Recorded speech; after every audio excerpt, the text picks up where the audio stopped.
Bayangkan sebuah dunia di mana uang mengalir ke rekening Anda saat Anda sedang bobo cantik atau sekadar menikmati sore yang tenang dengan buku bagus. Ini bukan mimpi, tapi kemungkinan yang sangat nyata saat Anda memanfaatkannya. Kekuatan pendapatan pasif melalui investasi saham. Pendapatan pasif, angsa emas keuangan pribadi, adalah penghasilan yang membutuhkan sedikit atau tidak sama sekali setiap hari. Upaya untuk mempertahankan salah satu cara sugih yang paling teruji dan benar.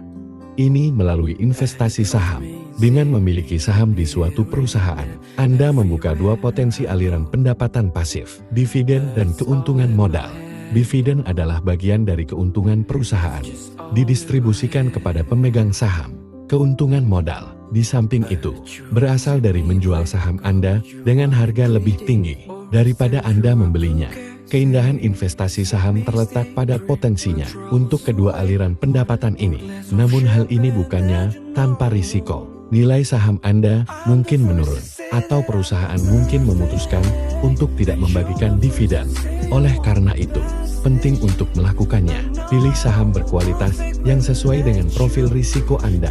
Sekarang mari kita selidiki beberapa strategi langkah mendapatkan passive income melalui investasi saham.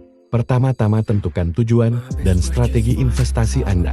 Apakah kamu suka jangka panjang atau mencari keuntungan jangka pendek?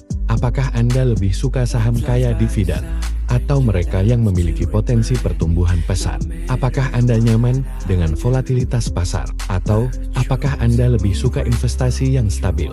Menjawab pertanyaan-pertanyaan ini akan memandu perjalanan investasi saham Anda. Selanjutnya pilih saham yang sesuai dengan tujuan Anda dan strategi. Mempertimbangkan berbagai faktor seperti kinerja keuangan perusahaan, prospek bisnis, penilaian hasil dividen, rasio pembayaran, dan pertumbuhan keuntungan. Memanfaatkan beragam sumber informasi seperti laporan keuangan, analisis mendasar, rekomendasi analis, dan berita pasar. Dan ingatlah, mendiversifikasi portofolio Anda di berbagai sektor dan industri dapat memitigasi risiko. Ketiga, membeli saham secara teratur dan konsisten. Jebakan umum bagi investor pemula adalah mencoba mengatur waktu pasar, membeli pada harga terendah, atau menjual pada puncaknya. Pendekatan ini dapat menyebabkan stres dan investasi emosional. Alih-alih pertimbangkan untuk menggunakan metode rata-rata biaya, tempat Anda membeli saham dalam jumlah tetap secara berkala. Strategi ini dapat menurunkan harga pembelian rata-rata Anda dan mengurangi dampak fluktuasi pasar.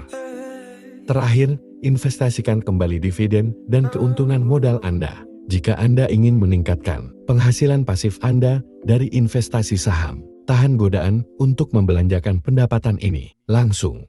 Alih-alih menginvestasikannya kembali untuk membeli lebih banyak saham, atau tingkatkan kepemilikan saham Anda yang ada. Tindakan ini dapat memperluas portofolio saham Anda, menghasilkan pendapatan pasif yang lebih besar di masa depan. Kesimpulannya, mendapatkan penghasilan pasif melalui investasi saham, melibatkan penentuan tujuan investasi Anda, memilih saham yang sesuai, membeli secara teratur, dan menginvestasikan kembali penghasilan Anda. Perjalanan ini memerlukan kesabaran, strategi dan disiplin. Tapi seiring berjalannya waktu, itu dapat mengubah lanskap keuangan Anda, mewujudkan impian mendapatkan uang sambil kamu tidur menjadi kenyataan.